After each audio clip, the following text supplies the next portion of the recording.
Hello, everyone, and welcome to the Oh, You podcast.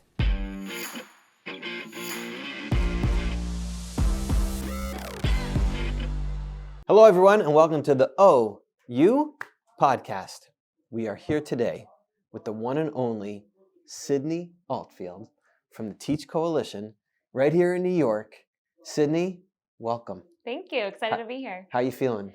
I'm feeling good. I'm ready to go. You ready to go? You're more Ready to nervous go. than sitting in front of Congress Yeah, and testifying? I have to say, it's a little more nerve-wracking to, talk about yourself when really I'm used to talking about other people and what we need, but I'm here to step up to the challenge. Well, if that's the case, we are going to start with the most difficult question that we ask. Mm-hmm. Tell us a little bit about yourself. Oh, that's difficult. A little bit about me. I was born and raised in Miami, Florida. I just came back from Miami, Florida. I'm so jealous. Beautiful place. It is beautiful. So I was born and raised there. Both my parents were born and raised there, which is very unlikely these days. So we're real native Miami roots. Went to Hebrew Academy in Miami, and then I went to UCF. I actually went to seminary before that. Went to Israel. Which one? Michal Esther. It doesn't exist anymore, but Okay. Neve campus. A lot of people know about the Neve campus. Okay. So lived Was there. it a good experience? The best experience ever, and it was very hashgacha pratis. The way that it happened was not supposed to go until the very last minute, and thank God I went because it was Same the thing best. happened to me. Yeah. See? We're twins. And then went to UCF, University of Central Florida, go Knights, and had my college experience there. And then after that, I worked for my sorority, my Jewish sorority, for a year, traveling to different Which campuses. sorority? Alpha Epsilon Phi sorority, shout out. Great Jewish organization for women on campuses that need a Jewish home away from home.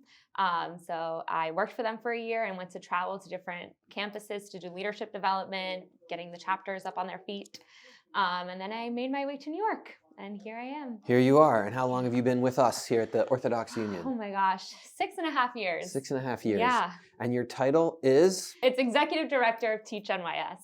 And for people at home who don't know what Teach NYS is? So Teach NYS is an advocacy organization that advocates for government funding for Jewish day schools and yeshivas in hopes to alleviate the burden of tuition on families and to, hopefully one day tackle and solve the tuition crisis that's going on. Just Jewish day schools? So while we work directly with Jewish day schools within our membership organization, when we're in Albany or City Hall in New York, we are always advocating for all non-public schools. And we work very closely with our Catholic partners, our Islamic partners, because when we come together with one voice, we have a much better outcome and people listen to us more. Now, why do you think it is that when people say, oh, you're part of Teach, that they don't know that it's connected to the OU? It's because the breadth of the work that we do reaches so many avenues and so many levels of Judaism as well. So we have people on our member school from the super left on reform and conservative, and we have people all the way to the super right from Borough Park and all different areas. And we try to keep our neutral stance in the sense that we have one goal, advocating for Jewish day schools and all non-public schools, and any other things that sometimes the OU may take on, which are very, very important, sometimes muddle the waters of it's not what we're doing, but we're doing one thing and one thing only, and we try to keep it that way, that it's for every person on the spectrum, no matter what. So would it be fair to say that one of the reasons Teach Coalition has its own identity is because it shows how the Orthodox Union can matter across the Jewish world and beyond without saying it's all about the Orthodox? Exactly put. Much better than I could have said it. I'm learning from you. What are some of the cool things that Teach is up to now? Like, how much money did you guys raise in New York last year? So fundraising or from the government? Okay. So from the government, about $386 million was allocated to non-public schools. Amazing. Since the start of Teach Coalition in 2013, when the OU took it over, that's really when we use our start date, it's been $3.4 billion. $3.4 billion has gone to non-public schools because of the work of people like you, just in New York. Just in New York. How many states is Teach in? We're in 6 states: New York, New Jersey, Pennsylvania, Maryland, California, and Florida. So what's like a cool Teach story that you have that you want to share with us? A cool Teach story. There's so many because when you're working in politics, it's just like the days are evolving and everything happens on a whim. One really good story, and this is a lot accredited to the work that our community leaders do in building relationships with politicians. So we have a community leader that has built a relationship with a politician from when this person was public advocate in New York City. A lot of people probably don't even know that there's such thing as a public advocate, but it's an office held, and this person was public advocate, and they drove up the ranks, and they're now the Attorney General of the state of New York, Letitia James. Yep. She was supposed to come and speak at one of our missions. She said she couldn't because she wasn't going to be in Albany that day. And the person who has the relationship with her came with us to that mission, and he was walking in the halls of Albany, and he saw her. And he said, "Tish, I thought you weren't supposed to be here." She said, "I came last minute." He said, "We're here for the event. Can you come and speak to the kids?" She walked right on in, spoke to all the kids. Amazing. And that just shows it's an amazing thing that when you have relationships with the right people and you keep them on, you never know who you're going to be friendly with, and you're never going to know where that person's going to be. And they value those relationships. She could have said, "No, I'm busy. I have to keep working." But she stopped what she was doing, turned around, and walked right in and spoke to the kids. Now, you may not know this about me, but back in a previous job, I had some responsibility for government relations, and I was invited into the New York State Capitol to speak in front of the House and to open it with a blessing before the House and before the Senate. An invocation. Invocation is the right word. Correct. Thank you. And that was like my moment of speaking in front of, Congress, as it were. You've also had a couple of those moments, especially recently. Mm-hmm. How was that experience? It was awesome. I loved it. What did you talk about? So I spoke about the need for security funding. I actually opened it up and I said to them, I usually like to come here and talk to you all about the amazing education going on in our schools, STEM, arts, music, ways that you can advance the education of the future of tomorrow. But I said, unfortunately, I have to use my time to talk about the security issues that these schools are facing. And I went on to discuss a lot of the stories that I personally have heard from schools and relay that information to them and say, this is what's happening on the ground and this is how you can fix it. Amazing. So important. Thank you for doing that and representing us so well. I know it was very well received and impactful. Thank you. So let's go to the imaginary hypothetical for a moment. Mm-hmm. If you could testify in front of Congress on any topic that you'd like, what would it be and what would you say? Oh my gosh, wow, what a loaded question. I'm a fierce advocate for so many different things. I truly believe that if you don't voice your opinion and if you don't stand up for what you believe in and if you don't act on it, then you can't complain, and you can't be of a complaining society that just is upset with what's going on. I think we're in a very interesting place in the world where there's a lot going on, both nationally and internationally. So I don't know. I think I'd have to really think about what I would talk about. But would it be the importance of wearing power glasses? Probably. I've been wearing them since third grade. So really? Yeah, really? They told me that I was going to have glasses in third grade, and These same frames? No, not these same frames. Okay. But I just couldn't get contacts in for the life of me, and it took me years and years and years to finally figure it out. And it's just easier to pop in a pair of glasses. And now it's your signature? Now it's my signature thing. Now people, when I wear contacts, they're like, "Who?" I'm like, "Sydney." And they say, "Oh, okay." Okay. So just so your mother is happy with this interview, right? You did want to share one piece of information about your history that you haven't. Yeah, so I was, in prepping for the interview, we were asked, what's family life like at home? And, my family, at least at home, when I go home at night, consists of me. So, and I said my mom and my dad also would be very unhappy if I didn't use this opportunity to say that I'm single and that I am looking for my Basharat out there. So let me know. What's something that Teach does that maybe people don't know, people don't understand, sort of the work that's going on? Sure. There's a lot that goes on behind the scenes, tireless days and nights, because politicians also don't sleep and politics never sleeps and there's something always going on. But I think what some people don't understand when we try to build these relationships with schools and their politicians and people with their politicians is that, yes, it's important that you advocate on the issues that we are Yeah. asking for. But these relationships are supposed to last beyond that and supposed to be for beyond that. So actually, one of the schools in Long Island was hit really hard during one of the really bad rainstorms. They lost all their power. They couldn't open because there was no power. And because of the relationship that we helped them forge with their state senator, the head of the school called the state senator immediately and said, I need power. I need to open my doors tomorrow. And they had the people coming the next day, the next morning, first ones there. And the head of school said if we had not known or who our state senator was or had ever met her before, we would not be able to open our school or have power. So I think it's important for people to realize that you can really make a difference and you can really change the way that our community is viewed. Sometimes, especially, and this is why I like to do what I do, is that when the Holocaust was happening, there was no one advocating for us and advocating for us in anywhere in the world. And the people that were so minute and so small and weren't being heard. And that kind of taught us that we can never kind of sit back and not be at the forefront of what's going on. And even just something so small as turning on the lights, that if they hadn't had that relationship, if they didn't have that within themselves to ask for help, then it's so important point that these relationships are key, especially at a time like this. Stories of anti-Semitism and different kinds of things that are going on, not just from a security perspective, but having the ear of our politicians and letting them know, sort of what we feel and what we see, and sometimes even correcting them on the facts of what they might be hearing from other people is so crucial and so important. And so those relationships that you've built and your team have built are really important at this time.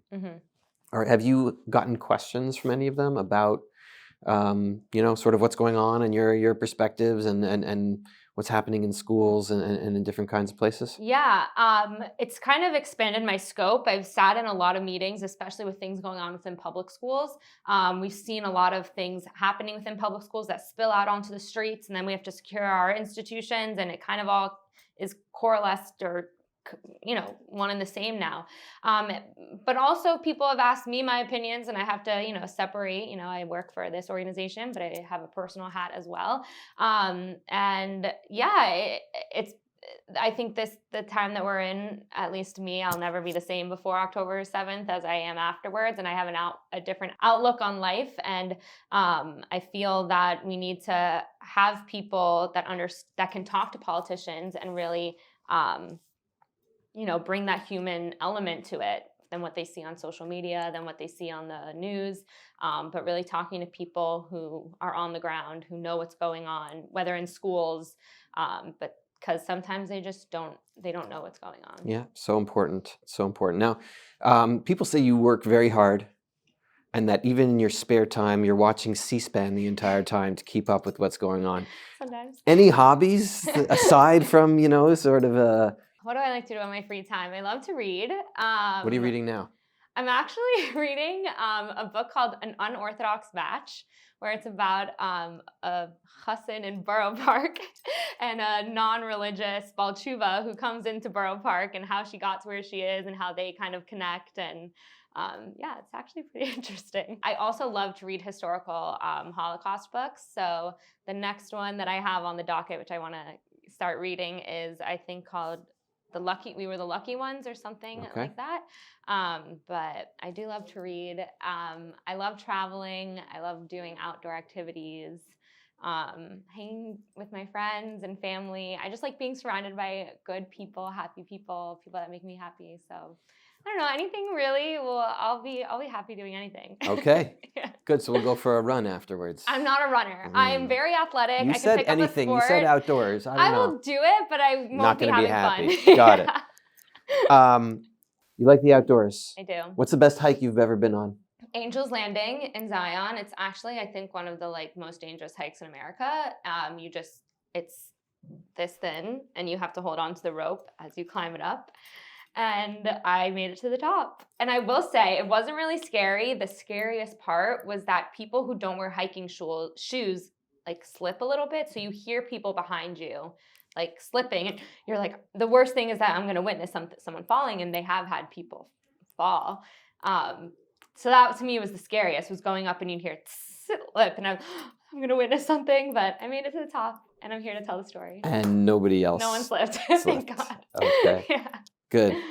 So rumor has it, not only were you an athlete that you mentioned, but you were a flag football athlete. And this year in the Olympics, the next Olympics, is actually going to be flag football. So I know. any rumor that you're going back to? You never know. I need to dust off these arms because I played quarterback, but no, at Hebrew Academy in Miami, I don't know if they still have it, but they had a flag football team, and I played every sport. I played volleyball. I didn't play tennis. I played volleyball. I played basketball. I played flag football.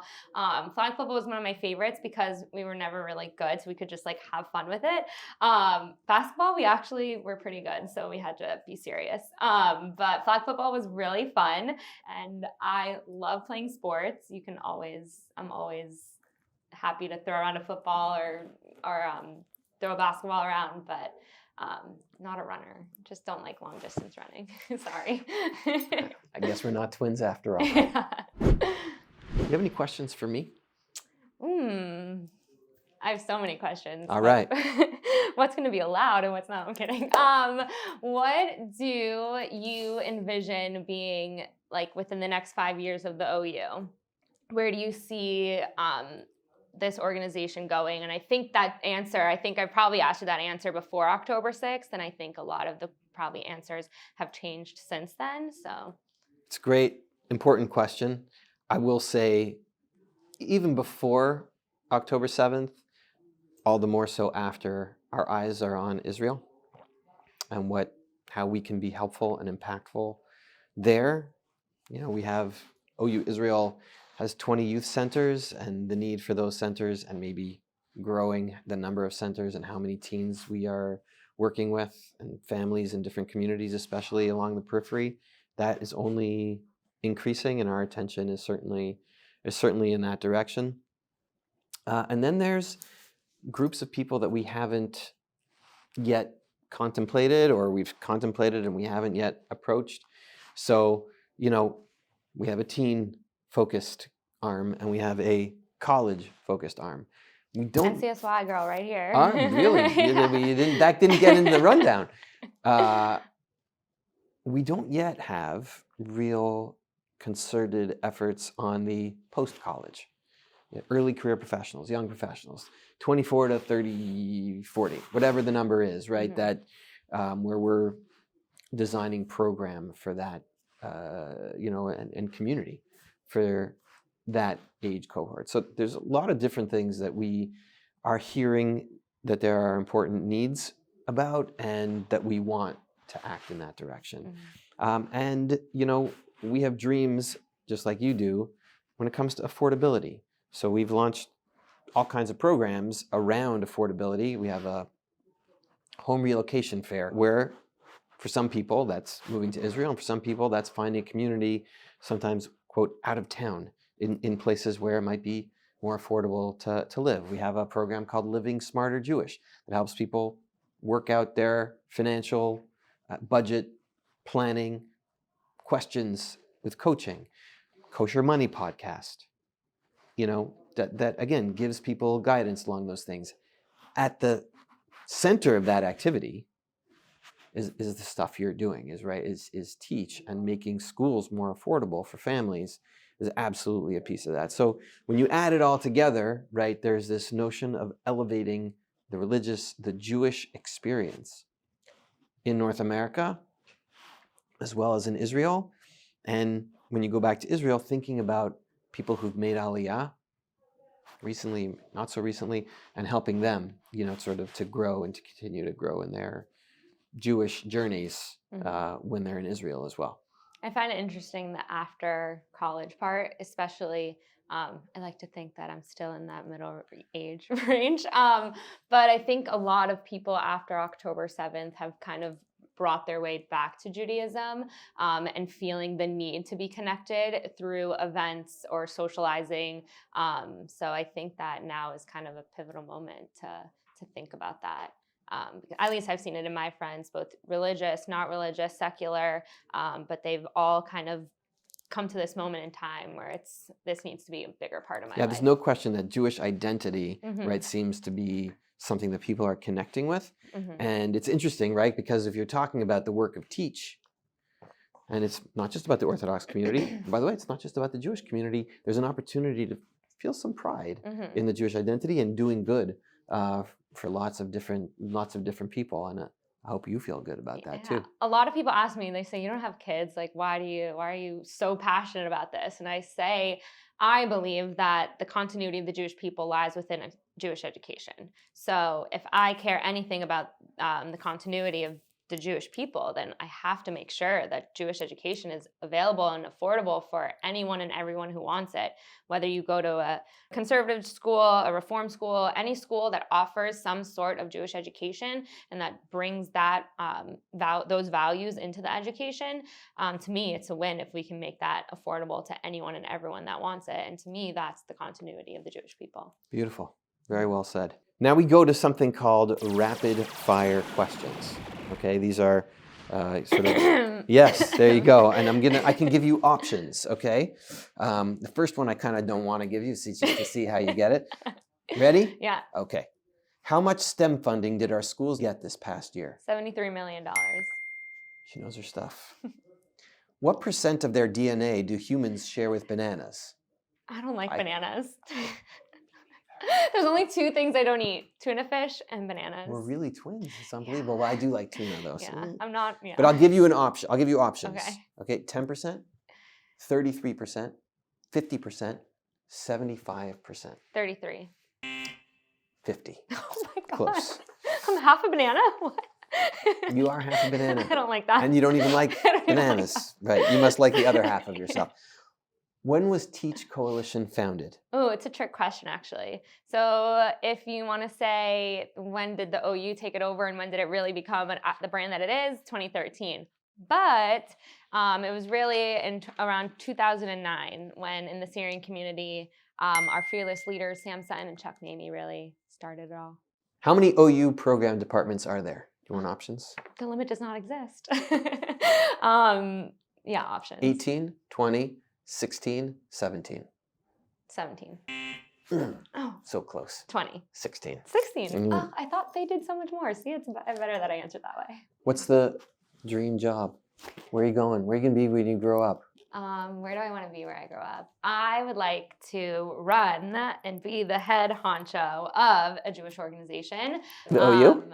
Maybe one day. Okay. You never know. Let's switch for a day. I'm coming for your job. No. I just really believe that, because I hope that I stay in nonprofit and I hope I stay in Jewish nonprofit. And I'm always looking for the next challenge. So at some point I hope to get there. But I do believe that I want to be able to use my abilities, my passion, everything I want to do, I want to just give it back. It's just always been instilled with me. And I don't want it to sound like I want to be on top, but I want to be doing the most that I can be for the Jewish community. Amazing. What do you think of 40 Rector Street? Oh my gosh, it's so great. From someone who has been working here for a really long time, and I acknowledge my faults. I don't know so many people here because I kind of stick to my work and do it, and I really should be much better about it. But I think that 40 Rector fosters collaboration and meeting more people, which I love. And the internal staircase, amazing. Amazing. I think we need another one going up because we're busting at the seams. We're growing. Yeah. We're growing. If you could give a bracha, a blessing to us at the OU, what would it be? I would say, I know and I hope that all of the things that we are doing right now, because they're incredible across the spectrum, only grow and multiply a million infinity fold, and that people do it with the best of their abilities, but with the best mindset. And if we're personable and we are of giving nature and the good, upstanding Jewish people that we are told to be and we should be, then I think that our path to success is the yellow brick road is open and can be ran down. I don't know what I'm saying. That's a good one. So our bracha to you is that you should continue to not just find your match at work, but at home as well. And that you should continue the path that you're on towards the stratosphere, that whatever part we've had in helping to launch you, we know that you launched yourself. We know that that keeps going, and that someday you are sitting in this chair, whether just for the interview or actually to have the job. Or just playing musical chairs, because that's can also do that fun. Thank you so much for coming in. Thank you. It was great. Thank you. Okay. Thanks for having me.